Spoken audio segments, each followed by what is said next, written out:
పుష్పరాజ్‌తో జాతీయ కాదు అంతర్జాతీయ గుర్తింపు తెచ్చుకున్న నటుడు అల్లు అర్జున్.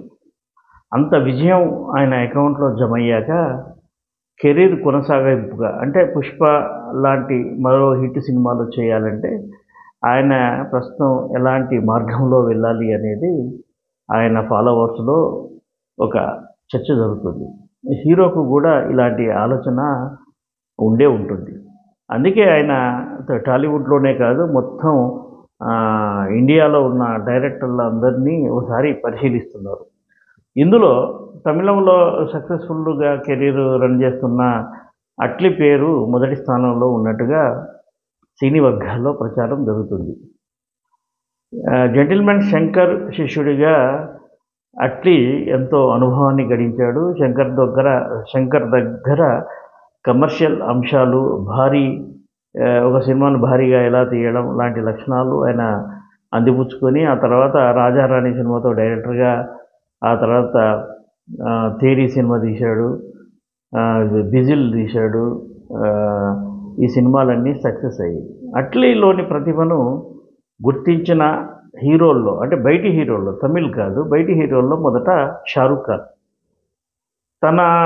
షారుఖ్ ఖాన్ చాలా గ్యాప్ తర్వాత ఆయన సక్సెస్‌లు అందుకున్నారు. 'పఠాన్' తర్వాత ఏ సినిమా చేయాలి అనే సంశయంలో ఉన్నప్పుడు ఆయనకు అట్లీ పేరే గుర్తుకు వచ్చింది.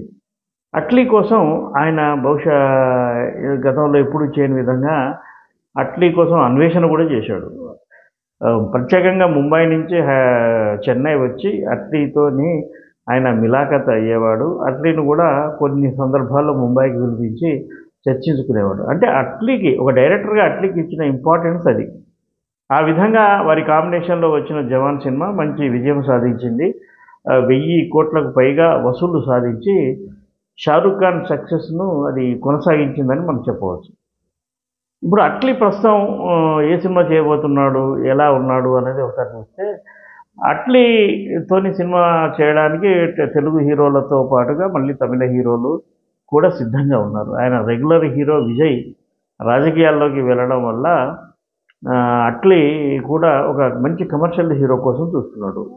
ఆయన దృష్టి కూడా అల్లు అర్జున్ మీద పడిందని తెలుస్తుంది. అల్లు అర్జున్ కూడా అట్లీతో చేయడానికి సంశయం వ్యక్తం చేశారు. ఎందుకంటే ఇప్పటి అల్లు అర్జున్ లాంటి హీరోలు ఏ లాంగ్వేజ్‌లో చేసినా సరే, ఏ డైరెక్టర్‌తో చేసినా సరే, అది పాన్ ఇండియా బ్రాండింగ్‌తో ప్రేక్షకుల ముందుకు వస్తుంది కాబట్టి అన్ని భాషలకు చెందిన ప్రేక్షకులు ఆ సినిమాను చూసే అవకాశం ఉంటుంది. అందుకే అట్లీ కాంబినేషన్‌లో చేస్తే ఇటు తెలుగు, తమిళ, కన్నడ, మలయాళ, హిందీ అలాగే ఓవర్సీస్‌లో మంచి మార్కెటింగ్ ఉంటదనే ఉద్దేశం అల్లు అర్జున్‌కు ఉంది. మరి వీరిద్దరి కాంబినేషన్‌లో సినిమా తీయాలంటే మామూలు విషయం కాదు. మనం 'పుష్ప 2'కే కనీసం 500 కోట్లు ఖర్చు పెట్టినట్టుగా మనం విన్నాం.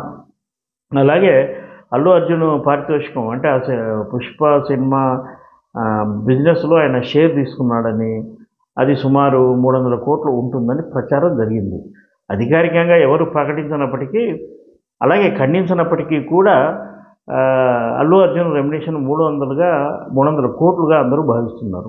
ఇకపోతే అట్లీ సక్సెస్‌ఫుల్ కెరీరు. అట్లీ అనగానే సినిమాకు క్రేజ్ వస్తుంది కాబట్టి అట్లీ కూడా భారీగా అంటే సుమారు 100 కోట్లు రెమ్యునరేషన్ అడుగుతున్నట్టుగా సినీ వర్గాల్లో ప్రచారం జరుగుతుంది. ఇవన్నీ కేవలం ప్రచారాలను మాత్రమే. హీరోకు ఎంత ఇస్తారు, డైరెక్టర్ ఎంత తీసుకుంటాడు అనేది ఆ నిర్మాతను బట్టి, వాళ్ళ కాంబినేషన్ కలిపితే వచ్చే మార్కెట్ బట్టి, మినిమం గ్యారంటీని బట్టి డైరెక్టర్ పే చేసుకుంటాడు. అయితే అల్లు అర్జున్ వెంటనే అట్లీ సినిమా చేయడం సబబా, లేదా ముందుగా అనుకున్నట్టుగా త్రివిక్రమ్ సినిమా చేయడం సబబా అనే చర్చ కూడా జరుగుతుంది. అయితే సినీ పరిశీలకులు లేదా గతంలో ఎంతో సినీ రంగం మీద అవగాహన ఉన్న వాళ్ళు ఏమంటారంటే, ఒక హీరోకు సూపర్ డూపర్ హిట్ వచ్చాక ఆ తర్వాత వచ్చే సినిమా మీద అంచనాలు అధికంగా ఉంటాయి. దీన్ని బ్రేక్ చేయాలంటే మళ్ళీ కమర్షియల్ సినిమా చేయడం కంటే ఒక ఎంటర్టైన్మెంట్ సినిమా ద్వారా ప్రేక్షకులు ముందుకు వస్తే విజయావకాశాలు ఎక్కువ ఉంటాయన్నది వాళ్ళ అభిప్రాయం. కానీ 'పుష్పను' చూసిన ఆడియన్స్ వెంటనే ఒక సాధారణ మధ్యతరగతి క్యారెక్టర్‌లో హీరోని చూస్తే మెచ్చుతారా అనే సంశయం కూడా ఉంది. ఇలాంటి సందిగ్ధత అందరి హీరోలకు వస్తుంటుంది. అందరి హీరోలు ఎదుర్కొంటుంటారు. కానీ 'పుష్ప 2' వచ్చాక దాదాపుగా ఏడాదిన్నర తర్వాత అల్లు అర్జున్ సినిమా ఒకటి వస్తుంది కాబట్టి అప్పటికి పుష్ప ప్రభావం నుంచి ఆడియన్స్ కూడా బయటకు వస్తారన్న ఉద్దేశం కూడా ఉంది. ఏదేమైనప్పటికీ ఇలాంటి సూపర్ హిట్లు సాధించిన అనేక మంది హీరోలు ఎదుర్కొంటున్న సమస్యనే ప్రస్తుతం అల్లు అర్జున్ కూడా చవిచూస్తున్నాడు. ఆయన త్రివిక్రమ్ సినిమా చేస్తాడా, అట్లీ సినిమా చేస్తాడా, వీరు కాకుండా మరో పేరు తెరపైకి వస్తుందా అనేది కొంత ఆసక్తికరంగా ఉంది. ఏది ఏమైనా త్వరలోనే దీనిపై స్పష్టత వచ్చే అవకాశాలు కనిపిస్తున్నాయి.